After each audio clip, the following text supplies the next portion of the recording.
ये तो इधर पूर्वांचल की ओर चले जाओ, 55-60% कई ज़िले से है, 10-12 ज़िले से है जिसमें मुस्लिम वोट ज़्यादा है, लेकिन वे अखिलेश यादव जिंदाबाद के नारे लगा रहे हैं। नहीं तो वहाँ हमारा कोई विधायक है ही नहीं। हाँ, आपका तो विधायक पूरे उत्तर प्रदेश में ही नहीं है। इधर से जिन्होंने 40 साल सियासत की है सहारनपुर के अंदर, और अगर उन्होंने दिया है 40 साल में तो सिर्फ क्या दिया है, ओयो का एक होटल अपनी मार्केट में गंगो के वो तो अंदर। बैन हो गया गंगो में, वो तो बैन इसके हो गया, मैं वहीं पर आ रहा हूँ। अरे इमरान मसूद की ताकत इतनी बन चुकी है जिले के अंदर। देखिए जो विरोधी है वो तो विरोध करेगा ही, लेकिन उन्होंने हर जगह अपना ताकत का एहसास दिखाया है। पार्टी में कोई भी हो, चुनाव मजबूती से लड़ाए। 2 विधायक 2017 में 2 विधायक बनाए, अपने दम पर बनाए, नरेश सैनी, मसूद अख्तर। लोग ऐसा भी कहते हैं कि आसू मलिक और बैठ से जो विधायक है उमर अली खान, ये भी उन्होंने ही बनाए हैं। जो जिस चुनाव की आप बात कर रहे हैं, नरेश सैनी साहब और मसूद अख्तर साहब की, दोस्तों हम लोग जो है सहारनपुर में हैं और एमआईएम के कद्दावर नेता के पास आज बातचीत काफ़ी लंबी करेंगे, क्योंकि हमेशा कहा जाता है कि बैरिस्टर असदुद्दीन ओवैसी जो है भारतीय जनता पार्टी के लिए काम करते हैं। इसी प्रकार से मैं काफ़ी लंबी जो है बातचीत करने वाला हूँ हाजी फुजैल आमिर फैज, जो कि एक सहारनपुर में अलग ही पहचान रखते हैं एमआईएम पार्टी से। सबसे पहले स्वागत करता हूँ आपका। बहुत बहुत शुक्रिया अज्जू मलिक साहब, और मैं टीटीसी न्यूज़ का शुक्रिया अदा करता हूं कि आप हमारे पास आए, हमारी बातों को आप आवाम तक पहुंचाने के लिए हमारे दरमियान आए। शुक्रिया आपका। देखिए मैं सहारनपुर की ही बात करूँगा। मेयर चुनाव में एमआईएम पार्टी ने क्यों नहीं प्रत्याशी उतारा, और काफ़ी अटक ले ये लगी कि सीधा जो है भारतीय जनता पार्टी को इसका फ़ायदा हुआ। कभी कहते हैं कि ओवैसी साहब के चुनाव लड़ने से भारतीय जनता पार्टी जीत जाती है। अब आप ये बता रहे हैं कि आपके चुनाव लड़ने की वजह से भारतीय जनता पार्टी जीत गई है। जो आवाम के दरमियान एक अफवाह थी कि भाई जब ओवैसी साहब चुनाव लड़ते हैं तब भारतीय जनता पार्टी जीत जाती है, सहारनपुर के आवाम के जहन में से ये सवाल मिटाने के लिए हमने इस बार अपना प्रत्याशी नहीं उतारा। इस बार मैदान में समाजवादी पार्टी के प्रत्याशी थे, बहुजन समाज पार्टी के प्रत्याशी थे, और सिर्फ बीजेपी के प्रत्याशी थे। तो अब आप मुझे ये बताइए, एमआईएम तो चुनाव नहीं लड़ी, जीते फिर भी भारतीय जनता पार्टी के मेयर ही हैं, तो अब किस पर इल्ज़ाम लगाएंगे? लेकिन जितनी वोटों से वे जीते हैं इतनी वोट तो ले जाते हैं ना एमआईएम पार्टी। लगभग 10,000-15,000 वोट तो यहाँ से ले के ही जाती, इतनी वोटों से वे जीत गए। आप कौन से चुनाव की आप बात करें कि 10,000-15,000? मेयर चुनाव में से पीछे लोकसभा चुनाव लड़े थे तलत खान, उसकी बात कर रहा हूँ। तलत खान जब चुनाव लड़ी, और मेयर चुनाव पिछली बार हम लोग नहीं लड़े थे, ठीक। तलत खान जब चुनाव लड़ी थी उस वक्त कितना वोट एमआईएम लेकर गई थी? खान जो चुनाव लड़ी थी वो हाजी फजलुर रहमान साहब के चुनाव से पहले चुनाव लड़ी थी। पिछले लोकसभा चुनाव में हमारा कोई प्रत्याशी नहीं था। आगे की क्या रणनीति रहेगी लोकसभा में? आगे की रणनीति देखिए, जिस हिसाब से गठबंधन की बात चल रही है, और जिनको ये डर सता रहा है कि अगर ओवैसी साहब चुनाव लड़ेंगे तो फिर से बीजेपी जीत ना जाए, आप एक चीज़ ये बताइए, मैं सीधा सवाल समाजवादी पार्टी के मुखिया अखिलेश यादव जी से एक मेरा आपके माध्यम से एक सवाल है कि जब आप दलित वोट हासिल करने के लिए चंद्रशेखर को आप साथ ले सकते हैं, आप जाटों का वोट लेने के लिए आप जयंत चौधरी को आप साथ ले सकते हैं, तो अगर आपको मुसलमानों के वोट खिसकने का इतना डर है तो आप मुसलमानों के लीडर जो हिंदुस्तान नहीं, मैं तो हिंदुस्तान का नेता नहीं, मैं तो इंटरनेशनल नेता कहूँगा अपने नेता को, अपने बैरिस्टर को।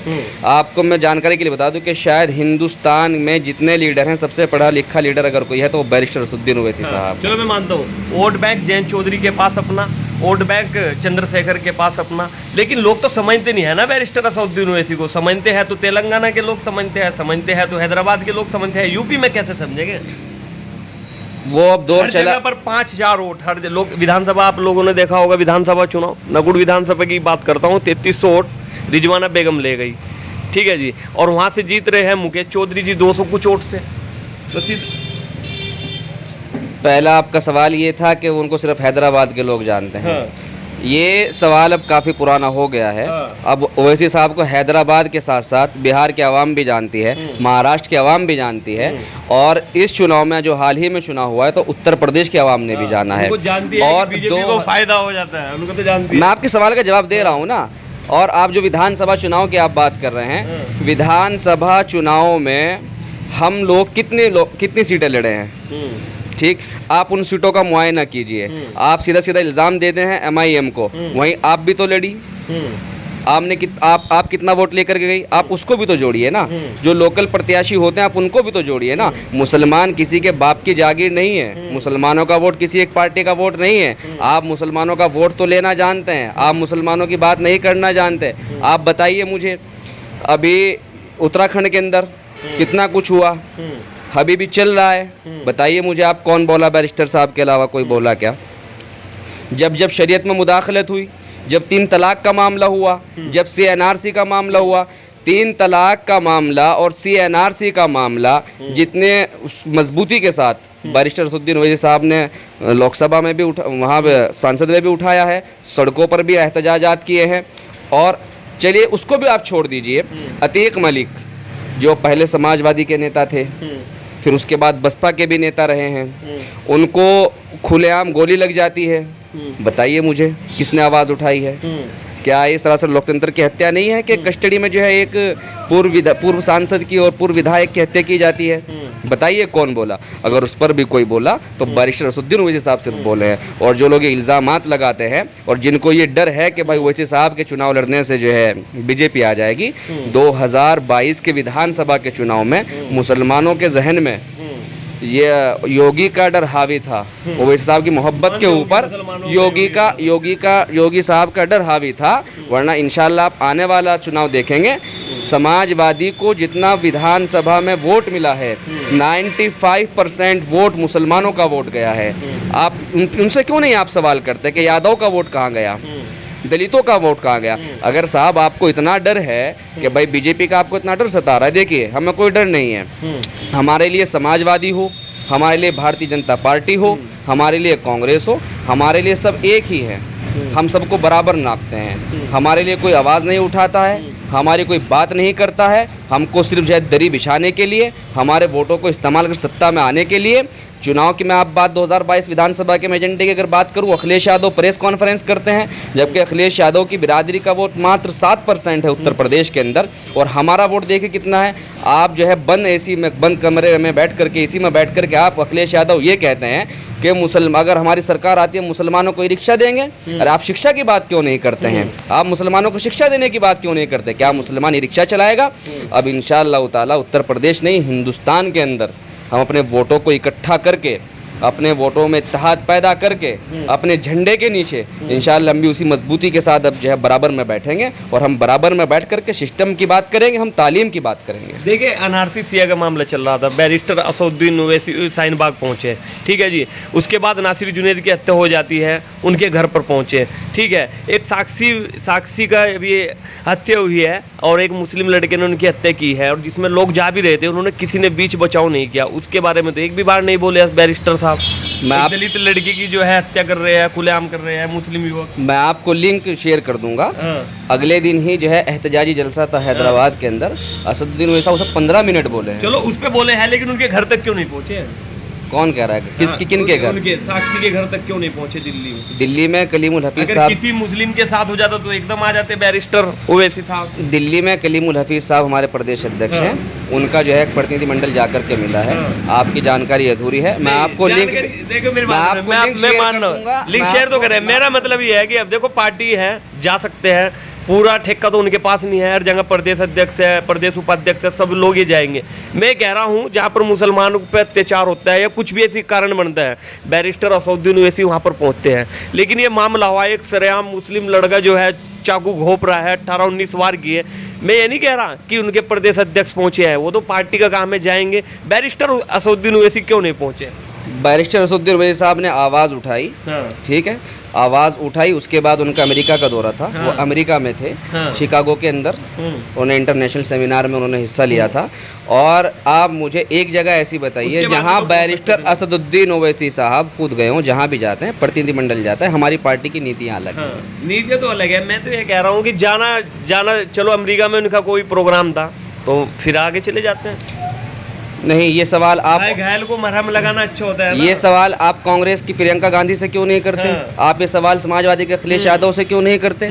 आप ये बहन कुमारी मायावती से सवाल क्यों नहीं करते कि जब किसी मुसलमान के ऊपर मॉब लिंचिंग का शिकार किया जाता है, जब मुसलमानों के ऊपर जुल्म होता है, प्रियंका गांधी का आप उठा करके देखिए पिछले 5 सालों में हाथरस में जब एक दलित बेटी के, जब एक हमारी दलित बहन के जो है बलात्कार किया गया, वहाँ पर नंगे पांव चलने के लिए तैयार थे, वहाँ पर पूरे कांग्रेस अपनी जान झोंक रही थी। ठीक, वहीं कानपुर में जब मुसलमानों पर जुल्म हुआ तब कहाँ चली गई थी प्रियंका गांधी? देखिए, प्रोटेस्ट चला 45 दिन प्रोटेस्ट चला दिल्ली में, और हर पार्टी के नेता वहाँ पर पहुँचे हैं। कोई कह रहा था कि जाटू की बेटियाँ हैं, कोई ब्रजभूषण को बचाने के चक्कर में आ रहे थे, वहाँ पर भी एक बार नहीं पहुँचे बैरिस्टर साहब।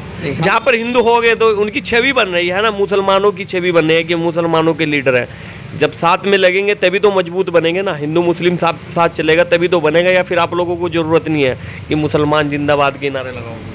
पहली बात तो मैं आपको बता दूं, हमारे हैदराबाद में 7 विधायक हैं, वो खुद सांसद हैं बैरिस्टर साहब, और हमारे बिहार के अंदर हमारे 6 विधायक थे, जो 5 अब आरजेडी में चले गए हैं। एक ही बचे। खैर, ये तो आना जाना लगा रहता है। इसके बाद हमारे महाराष्ट्र में हमारे विधायक हैं और एक सांसद इम्तियाज़ जलील साहब हैं। कोई भी चुनाव, छोटा चुनाव हो, बीडीसी के चुनाव से लेकर के, मेंबर के चुनाव से लेकर के और पार्लियामेंट के चुनाव तक, किसी भी एक जाति के, एक समुदाय के वोटों से आप नहीं बन सकते। आपको आवाम का और सबका वोट चाहिए रहता है। आपको मुस्लिम वोट भी चाहिए रहता है, आपको हिंदू वोट भी चाहिए रहता है, आपको क्रिश्चियन, आपको हर वर्ग का वोट चाहिए होता है। तो अगर आपका ये इल्ज़ाम है कि क्या सिर्फ मुसलमान जिंदाबाद के नारे लगेंगे, तो अगर सिर्फ मुसलमान जिंदाबाद के नारे लगते तो शायद हमारे इतने विधायक, इतने अभी हाल पार्षद, 2 सांसद और हमारे चेयरमैन ना होते।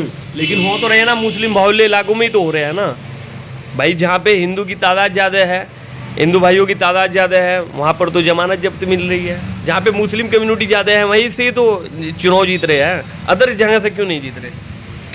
आप मुझे कोई एक सीट ऐसी बताइए जहाँ पर 80% मुस्लिम हो या 70% मुस्लिम और वहाँ से हम चुनाव जीते हों। ये तो इधर पूर्वांचल की ओर चले जाओ, 55-60% कई जिले से है, 10-12 जिले से है जिसमें मुस्लिम वोट ज़्यादा है, लेकिन वे अखिलेश यादव जिंदाबाद के नारे लगा रहे हैं। नहीं तो वहाँ हमारा कोई विधायक है ही नहीं।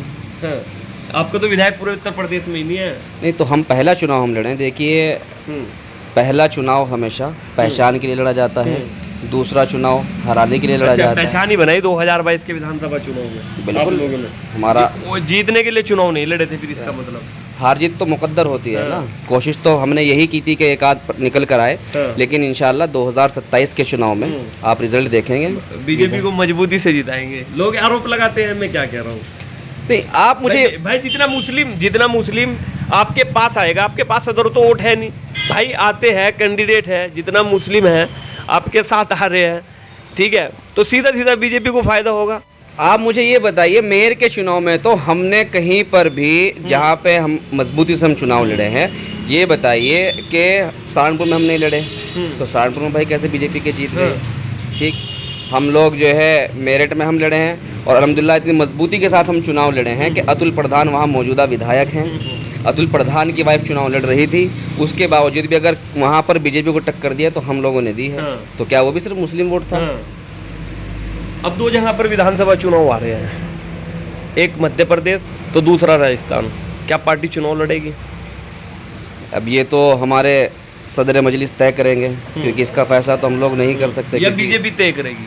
अजीब फुजैल साहब। नहीं, बीजेपी अपना तय करेगी, कांग्रेस अपना तय करेगी, हम अपना तय करेंगे, हमें लड़ना है। हाँ, आरोप लगते हैं ना कि बस बीजेपी के लिए ही काम करते हैं। अगर चलो सहारनपुर की राजनीति बताओ, अगर सहारनपुर में मजलिस चुनाव लड़ती तो इतना तो है ही कि समाजवादी जितनी वोट तो लेके ही जाते हैं, तो सीधा फायदा बहुजन समाज पार्टी को होता। लेकिन लोग कहते हैं कि मजलिस ने अपना प्रत्याशी नहीं उतारा, इसलिए खतीजा मसूद चुनाव हार गई।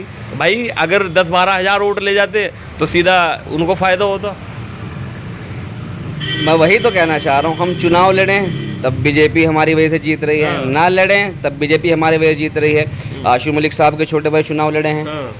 आशू मलिक हमारे देहात के विधायक हैं, बड़े अच्छे नेता हैं, उन्होंने विकास की गंगा भाई हैं, सच्चाई है। आशू मलिक साहब ने, मेरा करीबी मामला है आशू मलिक साहब से, मैं उनकी बहुत इज्जत करता हूँ, क्योंकि वो शिक्षा की बात करते हैं, वो तालीम की बात करते हैं, वो विकास की बात करते हैं, वो इन मुद्दों की बात करते हैं। मैं उनको बड़ा पसंद करता हूँ।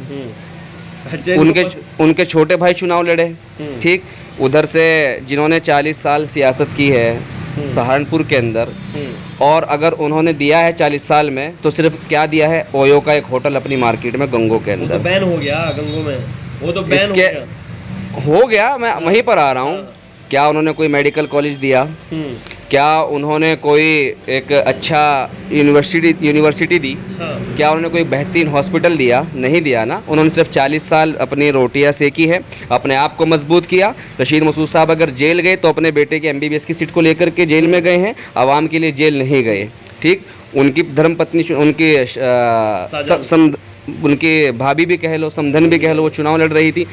दोनों मजबूत लीडर थे। एक नया चेहरा डॉक्टर अजय मलिक सीट निकाल करके ले गया। अगर ये चुनाव, मेयर का चुनाव, अगर वाकई इन लोगों को आवाम से मोहब्बत होती और इनको वाकई बीजेपी को घर बिठाना था तो इनको चाहिए था कि मिलकर के चुनाव लड़ते। ये तो पार्टी का आदेश था, इनका क्या आदेश था? तो भाई इसमें MIM का क्या कसूर है कि अब नहीं लड़ी तब भी जो है वो जीत रहे हैं। अगर ये लोग, इनको अगर नूर हसन साहब को कम वोट मिला है तो आशिम मलिक साहब को चाहिए कि वो मीटिंग बुलाएं और देखते कि भाई हमें क्यों कम वोट मिला है। इसमें तो MIM को कोई दोष नहीं है ना। हमने तो इस बार खुद को सरेंडर कर दिया। चलो मैं आपकी बात मानता हूँ, 40 साल से कोई विकास नहीं कराया भाई। जिसमें रशीद मसूद साहब जो है जेल में गए, वो अपने भतीजे के उसमें गए। आपका सीधा सा मामला है, सब जानता है, पूरा जिला जानता है, लेकिन फिर भी लोग पसंद कर रहे हैं। दूसरे नंबर पर आ रहे हैं कैंडिडेट। अरे इमरान मसूद की ताकत इतनी बन चुकी है जिले के अंदर। देखिए जो विरोधी है वो तो विरोध करेगा ही, लेकिन उन्होंने हर जगह अपना ताकत का एहसास दिखाया है। पार्टी में कोई भी हो, चुनाव मजबूती से लड़ाए। 2 विधायक 2017 में 2 विधायक बनाए, अपने दम पर बनाए, नरेश सैनी, मसूद अख्तर। लोग ऐसा भी कहते हैं कि आसू मलिक और बैट से जो विधायक है उमर अली खान, ये भी उन्होंने ही बनाए हैं।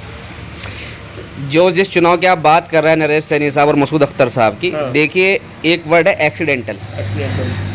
वो दोनों एक्सीडेंटल विधायक बने हैं क्योंकि महागठबंधन से चुनाव लड़े थे। तो जाहिर सी बात, जो समाजवादी का वोट, बसपा का वोट, कांग्रेस का वोट भाई कहाँ जाएगा? जब प्रत्याशी ही 2 होंगे तो एक ही तो जीतेगा ना। अलग अलग लड़ लें। अभी हाल ही में लड़े हैं, हारे हैं। मैं तो ये चाहता हूँ कि सहारनपुर के अंदर, क्योंकि मैं सहारनपुर ताल्लुक़ रखता हूँ, आप भी यहीं से ताल्लुक़ रखते हैं, राजनीति तो होती है, सियासत मेरे नबी के वक्त से चली आ रही है। सियासत जो शुरू हुई थी वो मस्जिद नबी से शुरू हुई थी। जो लोग ये कहते हैं कि मुसलमानों को सियासत नहीं करनी चाहिए, हमारे विधायक आशिम मलिक साहब को और इमरान मसूद साहब को, जितने भी हमारे यहाँ पर मुस्लिम लीडर हैं, हाजी फजलुर रहमान साहब वगैरह तमाम लीडर हैं, उनको ये चाहिए कि आने वाला जो चुनाव है उसमें मजबूती के साथ चुनाव लड़ें, किसी एक को चुनाव लड़ाएं और यहाँ के बच्चों के मुस्तकबिल की बात करें। आज देखिए हमारा ज़िला नशे में कहाँ पर खड़ा है, स्मैक का कितना बड़ा का हमारे ज़िले के अंदर चल रही है। ठीक, और नशे में जब बच्चे पढ़ रहे हैं, इनके लिए बेहतरीन तालीम का इंतज़ाम किया जाए, गरीबों की तरफ देखा जाए कि गरीबों के बच्चों का मुस्तकबिल कैसे संवारा जाए, रोज़गार की बात की जाए, तालीम की बात की जाए, विकास की बात की जाए। आपसी छेंटा कशी ना कर करके अपने विकास पर, अपने मुद्दों पर और मुसलमानों के नहीं, सहारनपुर के मुस्तकबिल की बात की तमाम नेता करें। तो मैं तो यही चाहता हूँ। 2024 में MIM चुनाव लड़ेगी सहारनपुर से। साहब ये पार्टी का फैसला है। मैं तो आपसे पूछ रहा हूँ, आप बड़े नेता हो MIM के, भाई लोग जानते हैं आपको। नहीं, मैं तो भाई आपके बीच में से निकला छोटा सा आदमी हूँ, यहीं पर रहता हूँ। कहते हैं कि आपके अच्छे खासे लिंक है बैरिस्टर असदुद्दीन ओवैसी हिसाब से। नहीं, ये तमाम जो है अफवाहें हैं, ऐसा नहीं है। मैं तो छोटा सा कार्य करता हूँ पार्टी के।